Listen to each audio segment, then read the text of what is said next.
I'm Anne Riddell, and welcome to Arts in the City. There is nothing like the holiday season, and this year, one of our favorite traditions is back. The holiday train show at the New York Botanical Garden in the Bronx, where model trains are zipping by more than 190 New York landmarks. There is just so much to see and do in our hometown right now, so today we kick things off with a roundup of holiday highlights. Here's Susan John. The holiday season is here, and after a couple of tough years, we could all use some festive cheer. From classic shows to modern immersive experiences, there's something for everyone. Nothing says classic like George Balanchine's 1954 production of The Nutcracker, performed by the New York City Ballet. From the March of the Toy Soldiers to the dance of the Sugar Plum Fairy, this timeless fairy tale is a crowd pleaser. The Nutcracker returns to the stage at Lincoln Center through January 2nd. If you're looking for a more modern take on Christmas cheer this year, step into a brand new and innovative experience at Santa's Secret. Revel in 6 immersive holiday installations on your way to Santa's Secret Speakeasy. Once there, you'll enjoy a variety of live performances ranging from ballet to burlesque with a band and holiday cocktails. The experience runs to January 2nd at the Hudson Yards. For another modern twist on a holiday classic, Cirque du Soleil is back with its first holiday-themed show, 'Twas the Night Before. This Christmas classic reimagined will take your breath away with amazing acrobatics set in a timeless holiday tale. 'Twas the Night Before will be at Madison Square Garden through December 27th. 'Tis the season to shop. Take in the famous Fifth Avenue window displays while doing some old-fashioned offline holiday shopping. Or visit the city's many open-air holiday markets for a fun and festive way to get your gifts. Just like live performances, the markets were canceled due to COVID last year, but this season, the big ones at Union Square and Columbus Circle are back and better than ever.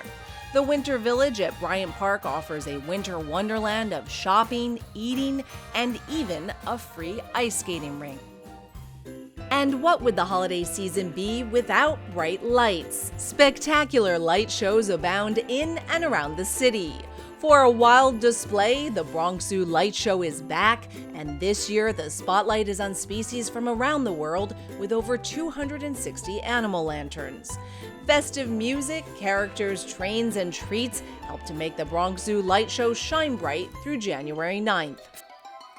For a homemade look at light displays that dazzle, head over to Dyker Heights.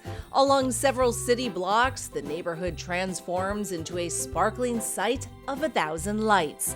It's free and a sight to behold. However you choose to celebrate this season, a very happy holidays to you and yours. For Arts in the City, I'm Susan John.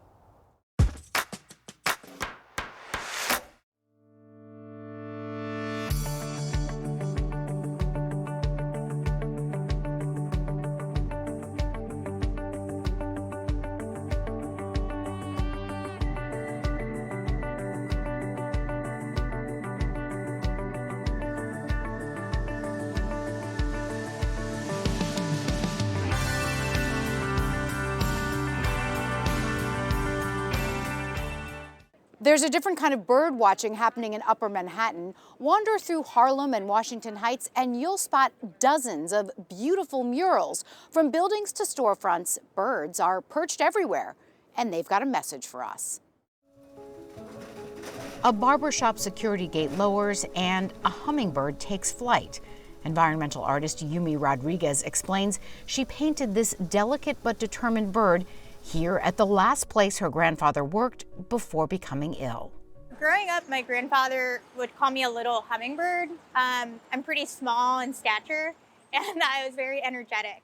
So that was just his name for me. He would always tell me that the natural world is super important and kind of like the foundation of all of our livelihoods. And he would tell me how important it is to take care of it and one another. And so being part of the Audubon mural project is especially fitting for Yumi. Her mural is one of more than 90 that pierce the urban landscapes of Upper Manhattan, depicting dozens of species threatened by climate change. Jennifer Bogo is with the National Audubon Society. As temperatures shift, the food and the resources that birds need to survive is going to shift too, and in some cases disappear altogether. Audubon scientists discovered there are 389 species that are at risk of extinction this century due to climate change. And those are the species that we're painting as part of the Audubon mural project. We toured some of the murals on an unusually warm fall day. A fish crow towering over a gas station, this red-faced warbler perched behind a fence, a whimsical Canada goose at a shoe store. Some of the murals are so massive they cover sides of buildings, enveloping windows and fire escapes. And depending on the time of day, you'll see even more variety as security gates close and artwork reveals. You can also find John James Audubon himself. The famed artist and naturalist is pictured in some of the murals and buried in Trinity Cemetery. It is public art with a message. Listen to what the birds are saying. Birds are really the proverbial canary in the coal mine. Other wildlife and people will also experience the impacts of climate change, but we'll see those impacts in birds more quickly and dramatically. We should all be paying attention to what the birds are telling us. For Yumi, a mission both personal and more broad, honoring her grandfather and the natural world he revered. I'm really hoping that people come away with a sense of respect. Being more mindful of the environment that we all share, not just with people, but animals, plants, insects. The smallest actions have big impacts. The holidays are a great time to catch a movie, and there are lots of big, potentially award-winning films coming your way. Neil Rosen has a preview of what's in store. Ladies and gentlemen, enjoy the show! And action! There's lots of action in the film business holiday time, because that's when the movie studios release the prestigious films they think have a chance at winning some Oscars. Here's a look at several that you can catch right now. Lucy, I'm home! Being the Ricardos takes you behind the scenes of the classic 1950s sitcom I Love Lucy, as it examines the rocky and complex relationship between its married stars, Lucille Ball and Desi Arnaz. They're played here by Nicole Kidman and Javier Bardem, and it was written and directed by Aaron Sorkin. Shakespeare's Macbeth gets another makeover in a new film version called The Tragedy of Macbeth. It stars acting greats Denzel Washington and Frances McDormand, and director Joel Coen of the Coen brothers, along with the cast, put their own unique stamp on the bard's timeless play of murder, power, and madness. Tonight, it all began tonight. Director Steven Spielberg has made a new film version of the beloved musical West Side Story. Spielberg recreates 1950s New York, where Tony and Maria, two lovers from different backgrounds, try to overcome overwhelming obstacles from rival street gangs, the Jets and the Sharks. Rita Moreno, who won an Oscar in the 1961 film, is back, and the unforgettable songs and dazzling choreography just might have you singing and dancing after you leave the theater. In the Western drama, The Power of the Dog, Benedict Cumberbatch and Jesse Plemons are wealthy ranch owners who also happen to be brothers. But their relationship drastically changes on a cattle drive in 1920s Montana, when Plemons falls in love with the owner of an inn played by Kirsten Dunst. Jealousy and long-buried tensions arise against the backdrop of breathtaking cinematography. What you doing? Getting mixed up with her. In King Richard, Will Smith portrays the father of legendary superstars Venus and Serena Williams. We see how he rigorously trained them to play tennis every day, rain or shine, since they were little girls in Compton, California. And we watch how they rose to greatness under his guidance. It's an uplifting, inspiring film that I highly recommend. Venus and Serena gonna shake up this world. Belfast was written and directed by Kenneth Branagh and was inspired by his own childhood. It's a coming-of-age story about a young boy who grows up amidst the turmoil in Northern Ireland in the 1960s. We see violent events in Belfast unfold through his eyes, as we also watch the effect it has on his family. Judi Dench co-stars. In the satirical dark comedy Don't Look Up, Jennifer Lawrence plays an astronomy grad student. Leonardo DiCaprio is her professor, and together they discover that a killer comet is on a direct collision course with the Earth. Meryl Streep plays the president, while Cate Blanchett and Tyler Perry are morning talk show hosts who try to cover it all. Well, the handsome astronomer can come back anytime, but the yelling lady, not so much. Licorice Pizza is filmmaker Paul Thomas Anderson's look at young love in 1970s California. Sean Penn and Bradley Cooper co-star here. If you're looking for a movie for the whole family, Encanto, about a young girl who lives in the mountains of Colombia and wants magical powers, is charming and enchanting fun for children of all ages. It features original songs by Lin-Manuel Miranda. Gucci. Finally, there's still time to catch House of Gucci, a story of betrayal, revenge, and murder amongst members of the famed fashion dynasty. Lady Gaga, Al Pacino, Jared Leto, and Adam Driver star in this one. I subscribe to unconventional punishments. Happy holiday moviegoing, everyone. For Arts in the City, I'm Neil Rosen.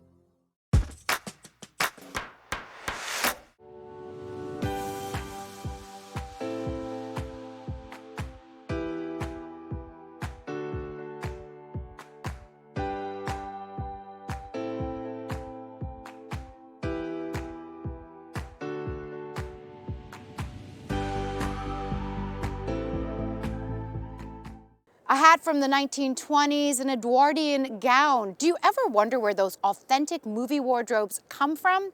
Dressing actors is an art form that requires great attention to detail. Donna Hanover takes us inside a go-to source for costumes that are actually vintage clothes. Some of the biggest movies you've ever seen dressed their actors out of Helen Uffner vintage clothing. Helen didn't start her collection to dress movie stars. Her parents left Europe with almost nothing, so as a young woman she went to thrift stores to create a history for herself and to save fine workmanship. Then one day, the costume designer from Woody Allen's movie Zelig came to her apartment and bought her entire rack of 1920s clothing. And that's when I thought, well, what if I rented it instead? Then I'd get it back. And that's how it started. After that, she dressed Meryl Streep in Out of Africa. She dressed Oprah, Whoopi Goldberg, and others in The Color Purple. She dressed Tom Hanks in Bridge of Spies, Michael Caine in The Cider House Rules, and Michael Keaton in Birdman. She dressed Beyoncé playing Etta James in Cadillac Records. And recently, one of Helen's dresses was worn by Taylor Page as Dussie Mae in Ma Rainey's Black Bottom. It was a beautiful 1920s brown silk chiffon and lace dress. She also provided clothes for the 2020 film The Trial of the Chicago 7. We rented quite a lot of men's things for it, but primarily the star of the show was a fringe jacket that Sacha Baron Cohen wore. And apparently it looked exactly like the jacket that was originally worn by his character. Abby Hoffman. Yes. Here at Helen Uffner Vintage Clothing, everything is organized by decade and style, and each piece is marked by size. And it's a paradise if you like traveling back in time. These outfits were not created as costumes. They're authentic clothes, which is helpful when the camera comes in for close-ups. Helen has also dressed a lot of people for theater, including cabaret for 3 years. Helen's warehouse in Long Island City has more than 50,000 items. She's often consulted about what clothing a character might wear, and she knows her stuff. We're in the Edwardian era. So this is a beautiful evening gown of black silk net, and it's all embroidered in cream little swirly flowers. This is 20. And a good clue would be the interest is at the hip. It looks like a regular suit. It has a wonderful vest. And open it up, and what do you discover on the inside? Knickers. Who wore this when? I guess a gentleman might wear this in the 1920s. Is there one movie that is particularly dear to your heart? Yes, it's a short called Torta Bluma. It was an award-winning short, as a matter of fact, based on a true story about Treblinka. It was taking place in the concentration camp. I had lost my uncles, my grandparents, all in Treblinka. So I said, tell you what, I'm going to give you everything for free, as long as I can have a dedication at the end of the movie to each of my family members that was killed there.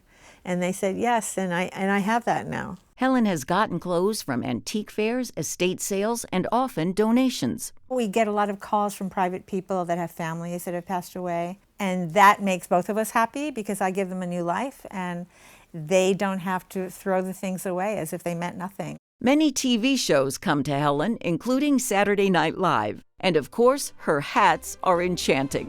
What era is this one from? That one's Edwardian. I love this one. Now, this is sort of Audrey Hepburn-esque, right? Yes. 20s, you would have worn a cloche hat, and you would have worn it close to your eyebrows. Here's mine. Oh, don't we look like girls ready to go Let's out? do flapping. I'm Donna Hanover for Arts in the City.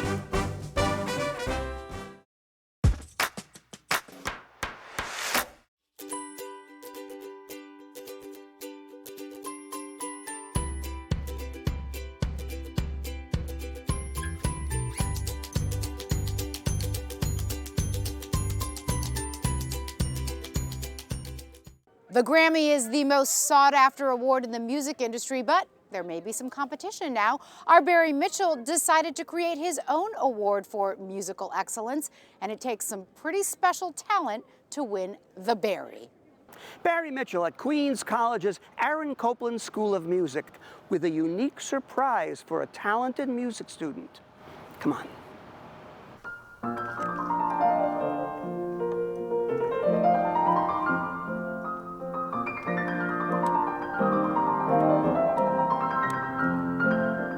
I'm Matt CAMASTRO. I'm a pianist from San Francisco, and I got my undergraduate degree in South Carolina in Greenville at Bob Jones University. And now I'm here studying at the Aaron Copland School of Music, getting my master's in piano. I asked the faculty to choose an outstanding student for this story. They chose Matt. I went into music with the hopes of teaching. I really have a passion for sharing music, and that could be in performing, but I also really love just investing in the students that I have and inspiring them to be the next generation of musicians. And what attracted you to the Aaron Copland School was a favorite teacher. Edna Golansky. I met her 2 years back. I played in some of her master classes at Berkeley. She developed a special technique that was meant to rehab injured musicians. So now I'm currently learning that technique, not because I had any problems, but because I'm trying to be able to teach that to other people who may have limitations while they play. I didn't sign up just for the teacher. They have a very solid music theory, music history program. Hi, I'm the director of the music department. My name is Michael LIPSEY. I'm also the percussion teacher here. Dollar for dollar, the best degree you're going to get. It's compared to all the other schools, it's much less expensive, and the faculty are first-rate, internationally known. Is the Copland School of Music the Juilliard of Casino Boulevard? Matter of fact, some of our faculty are actually part-time at Juilliard, so we kind of get the best of both worlds and get a wide variety of degrees, from jazz degrees to education degrees, theory degrees, classical performance, and we're a fully stocked music department with an orchestra, an opera department, choral programs, solo recitals, big bands, the whole 9 yards. Are you back to in-person teaching, or is it still virtual? Next semester we'll be fully in person again. Right now we're about 50% in person. I noticed you played a Steinway today. Do you know they're manufactured right here in the borough of Queens? Yeah, that's really cool. The reason we got you here today is we have a special surprise for you. Oh. Let me tell you about it. The late Henry Z. Steinway was the great-grandson of the founder of Steinway & Sons, the last of the Steinway dynasty to oversee production at the Astoria factory. Mr. Steinway was 87 when I met him in 2003. He was autographing a limited number of specially produced pianos commemorating the company's 150th anniversary. Henry Z. generously autographed a piano key for me, and this souvenir, the key to success, I present to you today, with the hope it will inspire you in your music studies and throughout your musical life. Matt, I promised Steinway I would never put this on eBay, but I didn't say I wouldn't give it to a deserving music student. So we're proud to present to you this singular key to success. And Michael has for you also a book from Arcadia Publishing, Steinway & Sons by Laura Lee Smith. Thanks, Barry. This is a big honor. I'm going to take good care of this, and I'll take it home, put it on my bookshelf. There you go.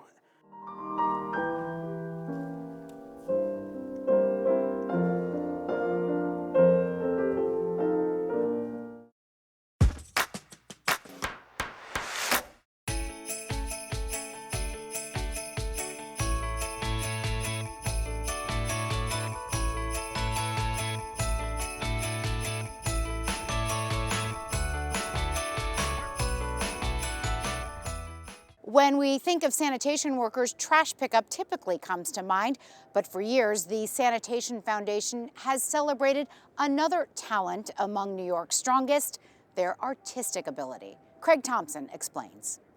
I'm here at the Art Gallery at Pace University for the Sanitation Celebration art exhibit. Let's check it out. Sanitation Celebration is filled with art from sanitation department employees. Maggie Lee is one of the curators. Our workforce is all of New York City itself, really. So there's every kind of person you'll ever meet at DSNY. So I knew that there was artistic talent out there. So we have pieces that were created by DSNY employees, both sanitation workers as well as civilians. We also have pieces by our 2 artists in residence. It is a small show with pieces ranging from paintings to sculpture. I think that there's a pretty clear sort of through line of the department itself and kind of camaraderie of this sort of DSNY family and the streets of New York City. And there's also, I think, sort of, to tie those together, I think there's a big presence of safety and mortality even. Jill White is an artist and sanitation worker. This past holiday, I did baskets where we worked and we picked up all the baskets on the street corners and dumped them in the truck. With a piece in the show. The title is They Understood the Assignment. And what I wanted to convey here was that they wake up each day knowing what the mission is. They understand that the goal is to make sure that our city is clean and our city continues to stay beautiful as it is each day. As sanitation workers, we come to work and we do different things every day. Well, the city doesn't normally see our creativity and the layers to each of us. There's so many different aspects of each person that works in the department, and I'm excited that they're highlighting that. Also part of the fun, selections from Treasures in the Trash, the collection of retired sanitation worker Nelson Molina. Over the course of his 34-year career, he had a tendency to mongo things, which is our term for saving something from the trash that you don't think is trash. It's now a collection of something like 45,000 items. And it's this very interesting, eclectic sort of museum of discarded objects. With sanitation workers and maybe a lot of civil servants or just a lot of people who have jobs that are, very busy and very demanding, you can kind of, sometimes your creativity or your sort of like side passions can kind of fall into the background or maybe don't get the priority that you'd like in your life. And so I think it's like, don't let those passions die, I guess. This show is a celebration of that creativity that we should all sort of keep pursuing in our own lives. The Sanitation Celebration exhibit runs for a limited time until January 28th. For Arts in the City, I'm Craig Thompson.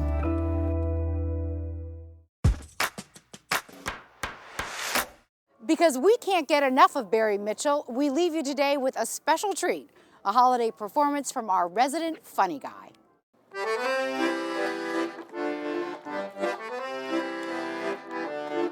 Have a socially distanced Christmas.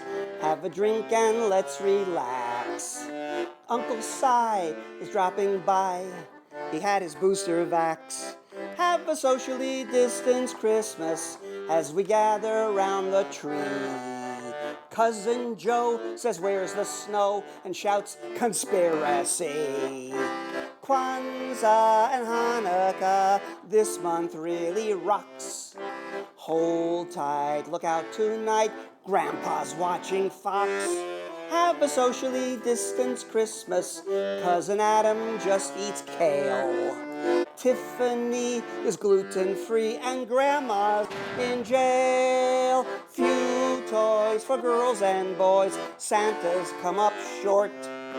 Cost the supply chain's jammed, ships backed up in port.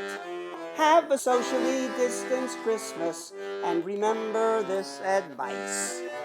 Here's what Santa says if you've been naughty, not nice. Ho, ho, ho! You're canceled. Never, Barry. That's going to do it for us. Thanks so much for watching. Quick reminder, check us out on social media. We would love to hear from you. From all of us to all of you. Happy holidays!